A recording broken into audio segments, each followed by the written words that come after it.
X. And then from here, it goes back to our 0 by, so it goes back by P/2, right? So we know that our Vmax is P/2. If you use minus P/2, the answer is still the same. Okay, we know that that's our P/2. Okay. Now at the same time, we will also draw our bending moment diagram. Okay, so for bending moment diagram, I'm going to take the same. I'll tell you why I'm drawing the bending moment diagram, because later on we are given the normal stress, so we have to calculate the normal stress due to bending moment. Okay, so at the same time we will do it. Okay, so this is our X, same like before.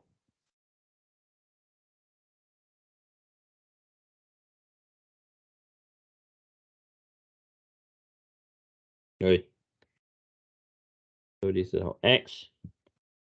And I'm just going to focus, we only need to focus on positive bending because the structure is deformed in a smiling face. Okay. So this is moment, right? So I only focus, I'll tell you why I focus on the positive, because if you look at the deformation pattern,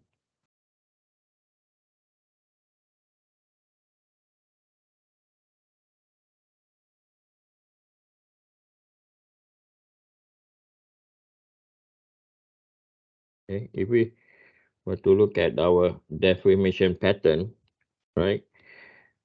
Positive moment means the deformation pattern is smiling face, right? Negative moment means the deformation is sad face. Based on how this structure is going to deform, the deformation pattern is going to be what? Smiling face. So that's why I focus on the positive bending moment. So we know that at the center over here, we are going to have our maximum bending moment. Okay, so at the center, we have the maximum bending moment, because if you look at this distance over here, this has the highest distance at the midpoint, okay, at where the point load is applied. So this distance is 48 inch, and then this is 96 inch. So at 48 inch, okay, we know that the moment is force multiplied by perpendicular distance, so it's P/2 multiplied by the perpendicular distance 48, so this is 24p. So 24p is our maximum bending moment. So now if we are going to sketch the bending moment diagram, okay, we are from here to here, and then after that it will start to decrease, okay, to 0. Right, so we have found our maximum bending moment magnitude. So this over here is our N max. Okay. Okay. So now coming back to our shear failure due to the fastener, right, or force resistance of the fastener, we know that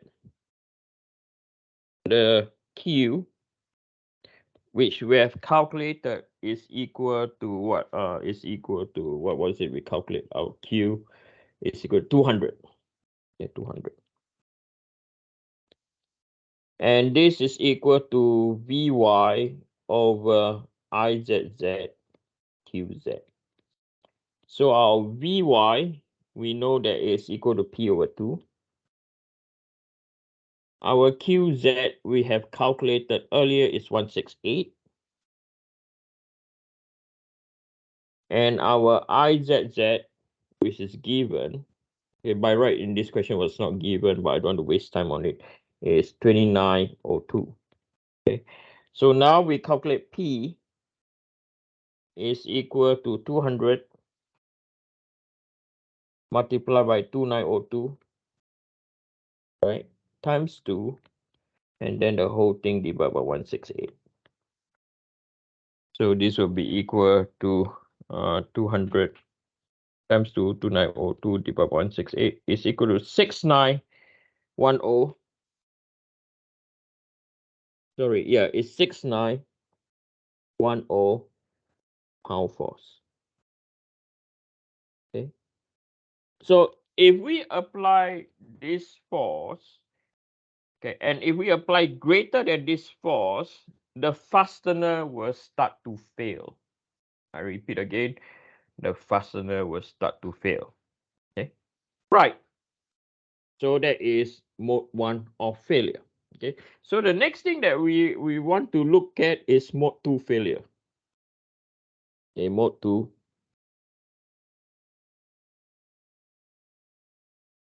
failure is failure of the structure due to shearing stress.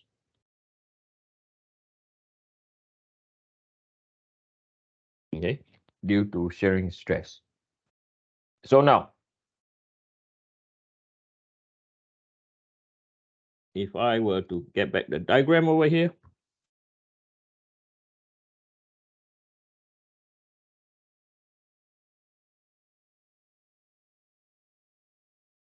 so we calculate the fastener already. So now we are going to assume, or we are going to assume failure at the centroid. Okay, we're going to calculate the failure at the centroid. Okay, so this is our centroid, and we are going to location of tau max will occur at the centroid. Okay, it will occur at the centroid. So for this case, we are going to calculate the Q at the centroid. Okay, we are going to calculate the Q at the centroid. But before we go there, we are given that the shear allowable is equal to remember now, is equal to 3000 KSI or 3000 PSI. Okay, we are given that. So again, the formula we're going to use. So we know that this is Vy over Izz Qz over T. All right. So T we know is 1 inch, right? Vy is equal to P over 2. Izz is equal to I think it's 2902 inch to power 4. Right? We know all this. So now we have to again determine our Qz. So Q of the flange plus by twice Q of the web, right? Q of the flange we calculated at 168 plus by 2 because of left and right. Okay, the width is 0.5. The depth 5229. So this is 5. This is 2 plus 2, so 9. And the y bar is 9 over 2. Okay, so this is equal to 168 plus by 9 times 9 times 0.5, 40.5. So the first moment of area is equal to 208.5. Okay, so it's equal to 208.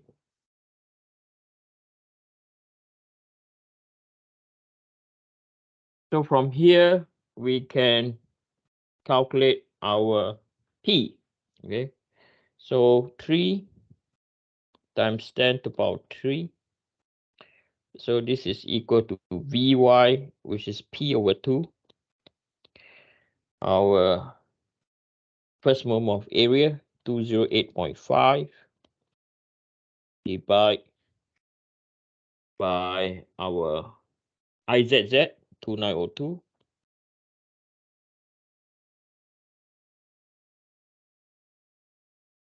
And our thickness, you have to take the left and right, so 0.5 on each side, so it's 1.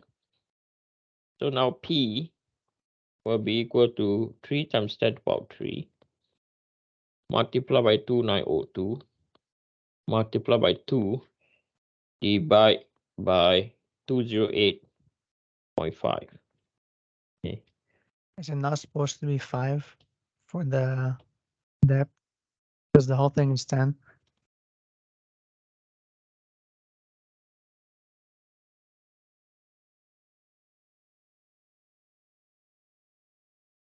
The whole thing is 10. Yeah. What do you mean the whole thing is 10? Where? Like for the Q of the web. We're So saying, the depth is 9. yeah, but it can't cross the centroid, right? So we're Yeah. only, so So we're only doing here 1/2. to here is 5. Here to here is 4. No, but the whole thing is 10. That's, oh, it's only half. Okay, sorry. I read it wrong. My bad. It's okay.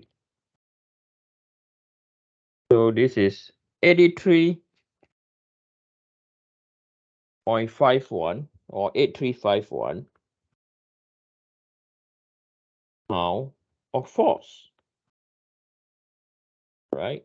So it can, so if you look at failure due to the shear, right, of the at the centroid due to a criteria of the shear stress allowable, we can put in 83510 pound of force. But the problem is if you put this amount of force, the fastener will fail already, right? So this will not work. So yeah, it will not work at all. It's too high. And then the last one, mode 3 of failure.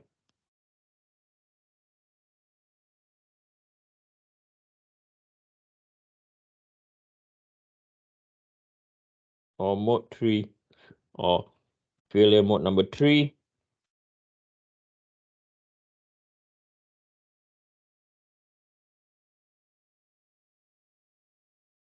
is failure due to the normal stress induced by bending moment.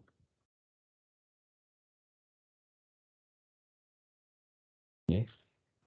So the formula, so we are given that the normal stress allowable is equal to 8, right, times 10 to the power 3 psi. Okay. So stress allowable is equal to mz over izz multiplied by y. Okay. So we know that izz is still equal to 2902 inches to the power 4. And we know that y is the furthest distance away from the centroid, so it's 9. It's 9 inches, right? So now we can find, and we know mz is equal to, so if we look at the bending moment diagram, mz is equal to 24p. So this is our 24p. So our stress allowable is equal to 8 times 10 to the power 3, which is equal to mz 24p multiplied by 9 divided by 2902. So p over here is 8 times 10 to the power 3 multiplied by 2902 divided by 24 and divided by 9. Okay, so this will be equal to 8 power 3 times 2902 divided by 24 divided by 9 is equal to 107.481. So 107.481 pound-inch of force. Okay, which is so much higher than the force allowable for the fastener. So therefore, P allowable will be equal to by the fastener 6910 pound force, and this is controlled by the fastener. Okay, so if the fastener fail, the structure will fail. Okay, so as I say, this is a problem that I think this is the first time you'll see that we have to apply resistance force of fastener. We have to calculate the maximum shearing stress at the centroid, and then we have to calculate the bending moment. Okay, as I said, this is a true engineering problem.